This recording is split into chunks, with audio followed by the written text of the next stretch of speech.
apparently the markets decided that anything that wasn't nailed down was to be sold today.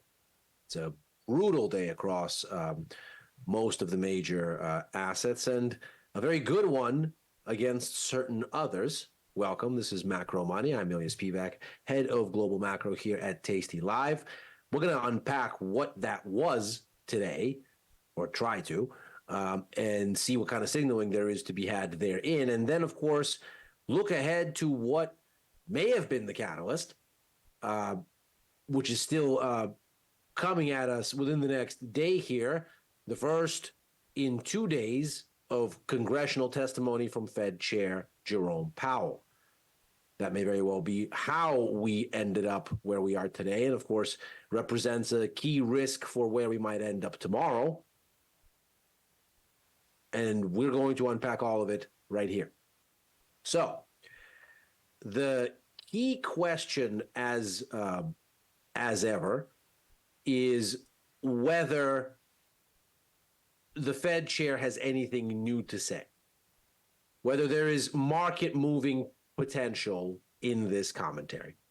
And so what we're going to do here first and foremost is first look at the performance that we saw today in the run-up, get a sense for where the key variables are, and see how much continuation we can expect.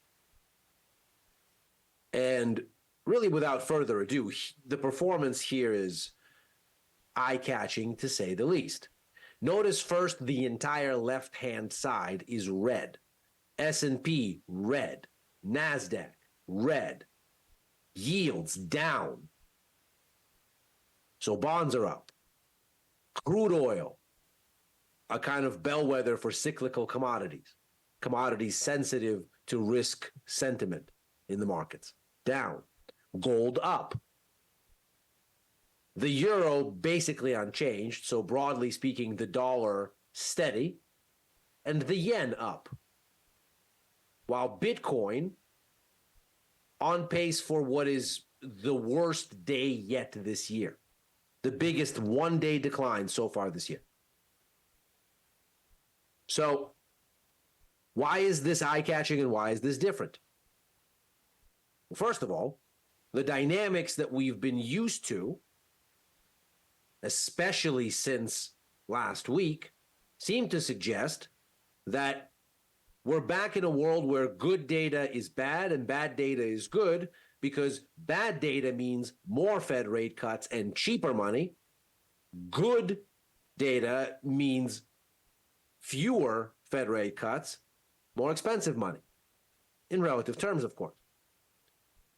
So what did we see last Friday most potently? In fact, most of the rally last week happened on a single day, Friday. Markets idled last week. The PCE number came in as expected and took us to the top of the range. That was it on S&P, on NASDAQ. It was a weaker than expected manufacturing ISM number that really did the work. A piece of data that suggested, hey, maybe the Fed could stand with a few more rate cuts.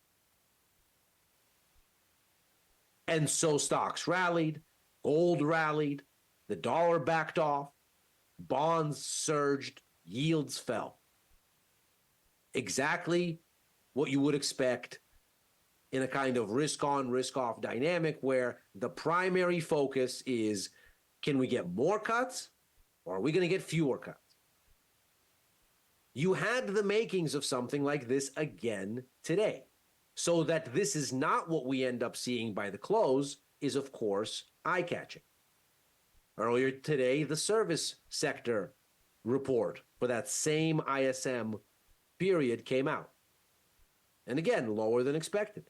Expectations were for 53. We came in at 52.6. Still showing that we're only a touch off the 4-month high in service sector growth. But nevertheless, if the markets were going to quibble over a slightly lower manufacturing ISM last week, 47.8 versus 49.5 expected, especially considering that manufacturing is only about 20% of the U.S. economy. And when we think about services, it's about 70%, with the remainder essentially agriculture. Services should matter much more. So if we're going to quibble about a little bit faster pace of contraction on manufacturing, and that's going to be the defining rally-making print last week, one might have expected that the service sector coming in a touch softer is more important and therefore should be even more impactful. And indeed, stocks did pop on this weaker number. The dollar did back off on this number. So the reaction function worked. It just didn't hold. And subsequently, stocks cratered, Bitcoin cratered, yields cratered, bonds rose, but seemingly not for anything that had to do with Fed policy odds. Because if that were the case, then perhaps this ISM miss would have had follow through, but very pointedly, it didn't. In fact, if we look at the performance today, we can see that Fed rate cut odds actually increased a bit today. They are still pretty much exactly where they've been for the past several days, but they actually nudged a little bit toward an easier setting. 78 basis points. Now, of course, that's down from 150 basis points at the start of the year, but that adjustment has not been problematic for stocks. As we can see, we went from 150 to now, give or take, 80, where we've bounced around for the past several days. As you can see right here, we've kind of moved between give or take 80 and 75, 73 here for the past week or so, week and a half. If you want to include this part of it, then almost 2.5. But the way up here, stocks were fine. They were not perturbed. And so what we're looking at then is something a bit different. The risk aversion happened after. Now, why then are we seeing what we're seeing, and what does it mean that we're seeing it? Let's consider. Stocks are down, yields are down. So stocks are down not because people thought the Fed was going to be more hawkish or because they felt that was the concern. In fact, gold is up, so as to confirm that this is not about fears of fewer rate cuts.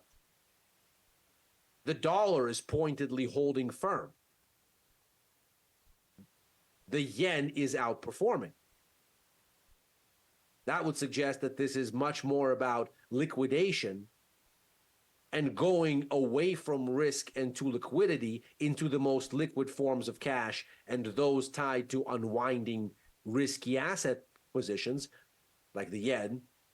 There's clearly an inverse relationship historically between it and yields because they've had interest rates at zero for the better part of 30, 40 years.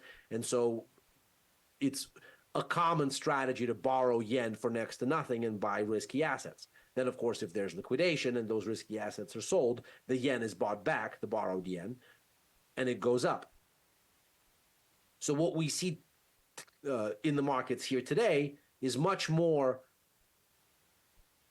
risk aversion and a general dislike for risky exposure and a move toward safety, a move toward havens, than it is anything incrementally about Fed policy expectation. And that in itself ought to be concerning because this is a change of course, a different flavor of liquidation. And the possibility, of course, now that we look at what is the next big piece of macro event risk, is that this was pre-positioning for what the markets expect Jay Powell might say when he begins to testify in Congress tomorrow. He starts at the House, then the following day he's going to be in the Senate. The prepared remarks should be essentially identical for both. Then, of course, there's going to be a round of Q&A on each session, and that might give some different things one to the other. And so both testimonies are worth looking at. Both testimonies have market moving potential. The prepared remarks have that capacity, that market moving fuel, once the Q&A has the potential to give up something on both days. Now, why would the markets pre-position for it this way? Well, it seems relatively unlikely that there is anything that comes out of Jay Powell's mouth that endorses a more dovish outlook than what is already there. So let's review. We are currently at 78 basis points for rate cuts this year. That's what the markets think. That's what is baked into Fed funds futures. That's 3 cuts. 1 cut standard sized is 25 basis points. 3 of them is 75 basis points. At 78, we're a little bit north of that. So there's a slight possibility that we have a little bit more. There's a small chance that we have a 4th cut. But really, the markets are all but fully baked for 3, and that's the baseline. If we look at the rates structure, the first cut seems to be on the menu sometime in July. That's when we move into showing that first cut, give or take. You can see that by September, that cut is there. Then as we move into November, a 3rd one is there. And then we finish the year with that requisite amount. So if we consider here just in sort of simple mathematical terms here, by year end, we're expected to be at 455, and we're currently at 533. There's your 78 basis points right there. So clearly we can see this is a less dovish perspective than what was there for the Fed's January meeting and their December meeting. That's down here. So the markets were expecting to actually see a lot more easing than what the Fed itself announced. And there's since been a hawkish shift in expectations. Now, if we review, the Fed itself said in its December update, this is the last time they gave us official forecasts, that the path from 2023 to 2024 will be 80 basis points in cuts, from 5.4 to 4.6. So consider that 3 cuts. We can see we're out to 1 decimal point here. So this might as well be those 75 basis points rounded up. So 3 cuts is where the Fed had us in their own reckoning. And that's exactly where we are now. So the markets and the Fed now agree. What this means is that any further adjustment into lower negative numbers, let's say Powell says something and we go to negative 60 basis points, and the market starts to say, not so sure about the 3 anymore. Now maybe it's 2. That would be relatively hawkish as compared to the Fed, whereas the rally has needed the market to be relatively dovish. And the gap has now closed. Now, of course, it makes sense for risky assets to go up if the expectation is that money will be cheaper than the Fed is signaling. If the markets think, you know what, the Fed's got this wrong, they're going to have to cut more and they're going to have to cut sooner, well, then it makes sense to buy risky assets. because money is cheap and better returns await. But now there's been alignment. And so any move from here is going to be either risk on. So we either get back down into this territory down here, or we move up here and land somewhere in this area.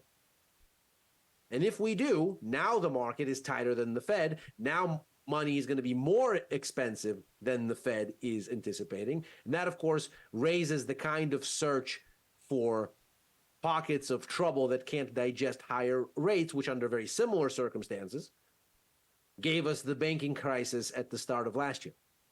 Then, too, good economic data, hawkish shift in policy expectations, that was perfectly digestible until it wasn't.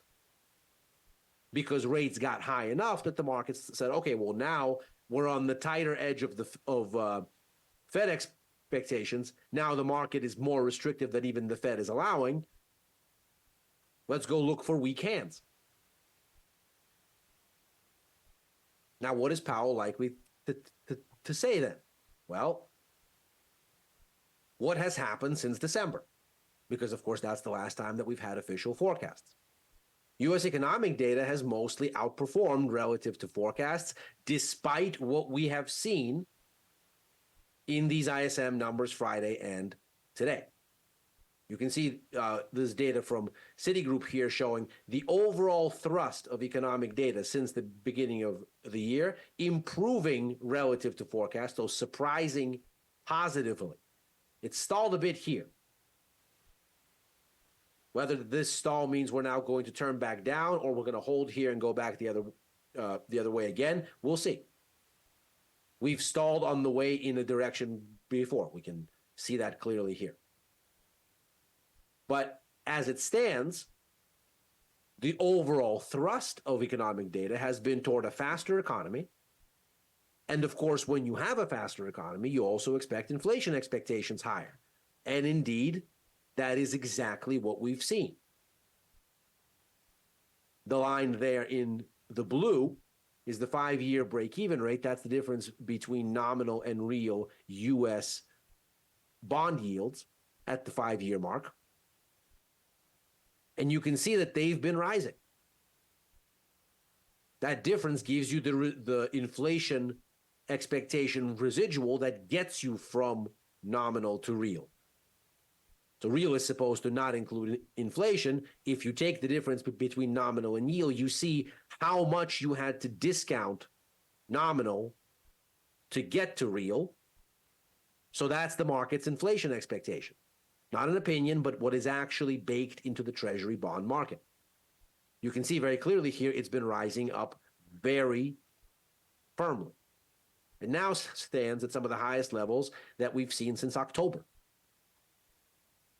Now, against this backdrop, not surprisingly, the expectation for where interest rates are going to end at the end of the year has also increased. In the orange line is the December implied rate in Fed funds futures.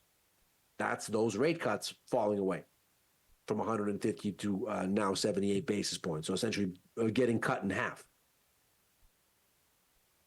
So what can the Fed chair really say here? Is he going to say that rate cuts are coming sooner? Well, against this backdrop, that's almost impossible. Is he going to say anything new? Maybe not. But the markets are at the deciding line here.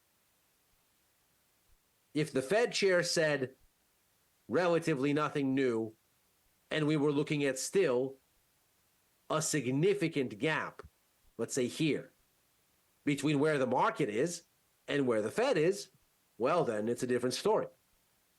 But now we are right on the deciding line. So even a little incremental hawkishness, even a little something that says, well, in this environment, the data is hot, inflation is moving in the wrong direction, at least as far as expectations are concerned. Is this really going to be the place where we start to signal more cuts? No. Even incrementally, this might spook markets, and incidentally may have already if today was in fact a pre-positioning day, which clearly We could never know for sure. You certainly can't go out there and poll everyone. So when you look at it this way, what you find is, well, there's a risk. That risk is that Powell is a little bit more hawkish than markets would like to hear. Part of the impact may already be absorbed from today's sell-off, if in fact that's what this was all about. Although the moves would suggest that maybe not.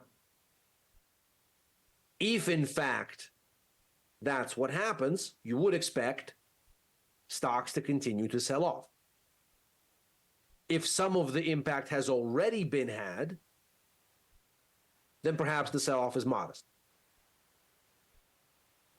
But if today was indeed something other than a pre-positioning for the Fed, and indeed the situation that you see in bonds would suggest maybe that's not it, then you open the door for still further weakness and for this sell-off to continue. You likewise probably get a lift for the US dollar because of a better yield profile.